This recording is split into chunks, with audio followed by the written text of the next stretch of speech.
Cape Cod Broadcasting weaves the listening environments of 99.9 WQRC, Ocean 104.7, WFCC Classical 107.5, Cape Country 104, and CapeCon.com's website experience to reflect the lifestyles of the people who live, work, and play on Cape Cod. We hope that you enjoy this podcast.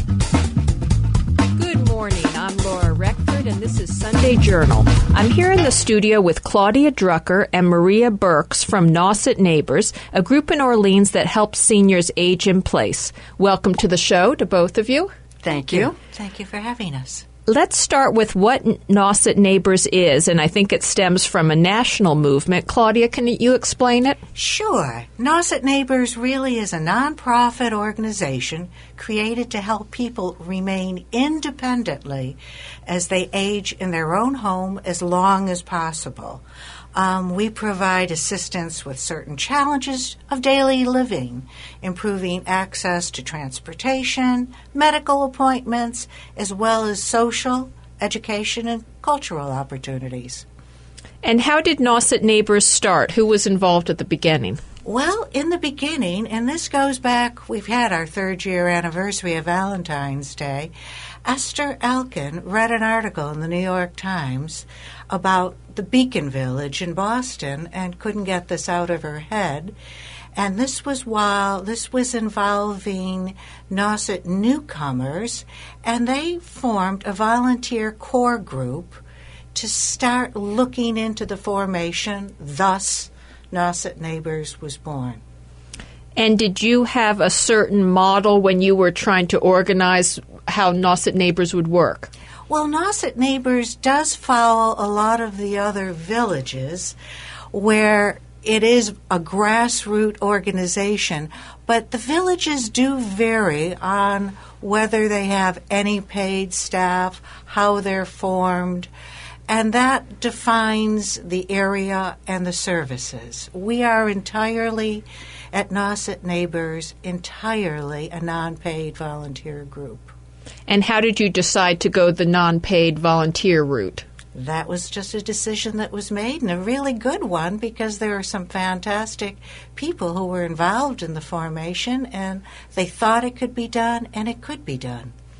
And then I think the group started very much connecting with the Nauset Newcomers group. Nauset Newcomers really was the spearhead in helping the organization, even gave the seed money, the ability to look into how to get started. So they really were the original mama and papa, so to speak. And maybe we should explain what Nauset Newcomers is, because actually different towns on the Cape all have newcomers groups, but some people might not know what those groups do. Can you explain what Nauset Newcomers is? Maria. Nauset Newcomers is an organization that, as its name implies, was originally set up, I think, to allow people who were new to the Cape to find friends to socialize with and activities to do, to make it easier to do that with lots of other folks. So there's a membership, and you join, and I think, even though it says newcomers, I think the Newcomers Club out at our end of the Cape actually has members who've been around for decades in a couple of cases. But they provide all kinds of activities. Members in the group coordinate reading clubs and scuba diving groups and hiking and, knitting, all kinds of things. And so it's an organization that helps people find ways to socialize and have fun together. And I guess the connection is many of those people are retired, as it happens, so that they are prospects both to be clients perhaps and volunteers of Nauset Neighbors, and some people are both. Is that right? That's really true, Laura. As a matter of fact, when I first heard about it, it was already getting formed, and went to a meeting because I wasn't certain what it was, and sure knew I wanted to be a member when I needed to be a member. That's how I became a volunteer and have been for 3 years. Some of our members are very active volunteers, and there's more. It's a higher number than one would expect. And I should tell you that I'm not a member of Nauset Newcomers, so I'm hoping I'm not misstating or misdescribing their mission or what they're about. But I mean, since you asked, I did my best. Yes, no, and I think as I said, I think that there are other newcomers groups all over the Cape who do a similar thing where they're coming together, getting to know the towns and so forth.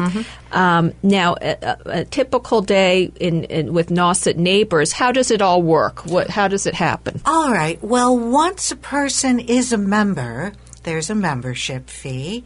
They make one call, and that is received by what we call the call managers. Again, non-paid volunteers who have 2 shifts a day. There's a morning and afternoon. They receive this call, record it, and then put it online. And there are usually online 150 opportunities for volunteers to make the choice what they'd like to do and when. And Laura, that's what makes us a little unique as far as appeal to volunteers. You aren't locked into Wednesday mornings all the time. You volunteer as you have the time and the ability to. So that keeps the volunteers happy and fresh, also gives you a connection to the community and seeing different needs and opportunities. And I guess that would also be the reason why it would be very important to have lots of volunteers so people can pick and choose what they want to do. Well, we need a number of volunteers per member. And the need for volunteers is always the biggest call because we're all individuals. We all have other lives. There are weeks and months you can't do it. Some people commit themselves, and there's no contract. You can maybe once a week, twice a month. Some people are more dedicated than that. A lot of people, and I'd say the majority of the year-rounders on the Outer Cape, travel a bit, and they might be away for it for a while. And this is all very doable and exactly what Nauset Neighbors is looking for in a volunteer. And so how many volunteers do you have now, and how many do you think you need? What would be ideal? Well, we currently have 280 active volunteers. Ideally, we would like a lot more than that, closer to 400. We're making do now, but we can't accept new members until we have enough volunteers so that member isn't disappointed when they call. When they make that call, the member, the call manager gets back to them and tells them who and will pick them up or do the service. And we like to fulfill all those needs. There are occasional ends of the week when it can't be done, but those are very rare. So we need more volunteers. And if someone wants to volunteer, how do they do that? Well, speaking as a volunteer, what you do is you go online, and that's assuming you've already been signed up. If you sign up to be a volunteer with us, we will do a background check just to double check that you're the kind of person who can be trusted with a frail elder or someone in your car who is not a member of your family. We double check that you're good. And then if you volunteer, you can go online and find that spreadsheet that Claudia mentioned that the call manager will have entered the services needed on, and you scroll down through it. And if you see something that looks interesting to you, a person whose name you know or a service you know you can provide, something that looks interesting, then you put your name on that spreadsheet, and electronically the system confirms back to you that you're signed up for that service. The call manager sees your name go on the sign-up sheet, and they call the member and let them know that you'll be coming to do whatever it might be. And it's an interesting mix of opportunities. I've been a handyman. I've screwed in light bulbs. I've moved in lawn furniture, taken out lawn furniture. I've driven people to medical appointments, to physical therapy, all kinds of things. And it's a fascinating and interesting mix. The best thing from someone who's thinking about joining Nauset Neighbors is that, as Claudia said, there's no minimum commitment. You can volunteer once a year, once a day, whatever you prefer. You go online, and if something interests you, you sign up. I'm Laura Reckford, and this is Sunday Journal. I'm talking to Claudia Drucker and Maria Burks about the group, the all-volunteer nonprofit group, Nauset Neighbors. Now, why is it important for seniors to have this option of aging in place? That seems to be the most basic part of why this group was formed. Claudia, what is behind that? If you look at just the structure of transportation, ability to even shop, and then the age of our members, they're all over 60, but the average age is 83 of our members, we aren't in an urban area. They need help just with their daily getting perhaps to yoga, shopping, getting their hair done. I remember early on I made the suggestion, and it was immediately picked up, that there are people can't get their animals to the vet. This might not seem like a big thing to most people, but that checkup for your companion at home to the vet, we can help get you and that animal there. You have a sudden need to get granddaughter birthday gifts or cards. This is where people can come in assistance. And another area which is really developed is technical aid. Someone can come and show you how to program that Roku, your Skype. And these are things, we're sort of taking the place of that son, daughter, niece, or nephew. And very often, when you're alone and you're living on your own and you don't want to impose continuously on your neighbors or your relatives. And this frees you up from that guilt, and you really can maybe even socialize to go see a friend, and you don't feel as if you're imposing. So there are all kinds of things that people might need help with. And then there's this aspect of it that most seniors, and I think perhaps there's been polling on this, they would rather stay in their own neighborhoods than go to a senior community or an assisted living community or a nursing home. Some younger people might not realize that actually the polling shows that the preference is to stay in their own home. Is that right? Well, of course that's true. And if you turn that around, if you ask perhaps someone who doubts that, ask if they would rather go live in a group home or have their own bedroom, or in college to be with people of their own age. They'd much rather have their independence. These are the seniors are in their own homes with their own memories, their own things, their own schedules, their own food. It's a much more comfortable situation. And that's, one of the main purposes of Nauset Neighbors is to keep people independent as long as they possibly can. And there's also sort of a financial element to it where it is less expensive for the community as a whole for people to stay in their homes. Is that right? It is. There are those special cases of people who have unlimited expenses, but we don't know many of those people, and I'm not sure they would choose to go into a group situation. Although there is a point to Nauset Neighbors, things we don't do is health care aid. It sounds like we do just transportation. We transport people, but we aren't a taxi service, and there are limitations. But on the whole, our seniors can live in place. They can get to the library. We do not want to compete and are not a competition to senior centers or other services. We sort of help along the way. And so the Nauset Neighbors group is actually accessible to residents in a number of different towns. I'm not sure if we've mentioned the towns. No, we didn't. The towns we're active in is Wellfleet, Eastham, Orleans, Brewster, Harwich, and Chatham.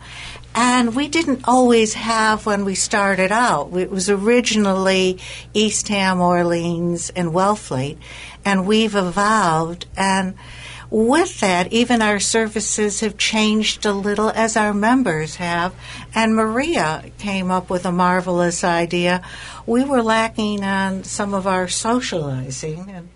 We were struggling really to communicate with our members. A lot of our members don't use email. And, when you need to send something that's time sensitive or that doesn't really warrant a letter and a stamp, you don't worry about the postal service. We needed to find a way to talk to folks and to have a little back and forth communication. So we've established a program called Phone Buddies, and it's just what you would think from the name. We find volunteers who are willing to make a phone call now and then to a member, and we pair them with members who are interested in getting information over the phone. And every so often, a member will get a call saying, "Hi, how you doing?" They have a little chat. It's a nice little verbal hug over the telephone line, and then we share a little bit of information, maybe a reminder about making medical appointments or a reminder that there's the Valentine's Day party coming up or whatever it might be. And it's a nice thing, especially in the winter for a senior maybe who can't get out a whole lot, to get that warm phone call from a friendly voice. And over time, we find that our buddies gradually develop relationships in some cases with the members over the phone. They get friendly, and it's just a nice, warm human contact. And I think the other phone part of it that happens is, do you have a system where after someone uses the services, someone calls and asks how it went? Is that right? Yes, we do have a follow-up system where after the services happen, we have an individual who's on the board and a member, so she's both a volunteer, can follow up and see if everything met their expectation. She felt a little antiquated there for a while because everyone just said positive things, which we really liked. But again, this is something that makes us feel good. And another added thing, our volunteers also can't be thanked enough. And the volunteers get to know, in a way, other volunteers. And this is all part of your community. I know eventually I do want to be a member of Nauset Neighbors, and that's why I will continue to volunteer. We don't have too much time left, but I did want to talk about the finances, the fees involved with this. Can you explain that? All right. There are many villages in the United States, and they do vary. And there's some here also on the Cape in Martha's Vineyard and in Boston, and the prices vary on whether they have paid or non-paid people. So it's a little different. It's apples and oranges. But Nauset Neighbors, our annual fee is $120 for a single member, $140 for a household. And that's based entirely upon we don't have any paid staff, and we also were great recipients from the founding other villages who passed down software and know-how. So a very reasonable amount of money to have this support system built in. Unfortunately, we're out of time. We've been talking about Nauset Neighbors. I'm Laura Reckford, and this is Sunday Journal. This podcast is a presentation of Cape Cod Broadcasting, which is solely responsible for its content. Thank you for listening. For more information, please visit us at capecodbroadcasting.com.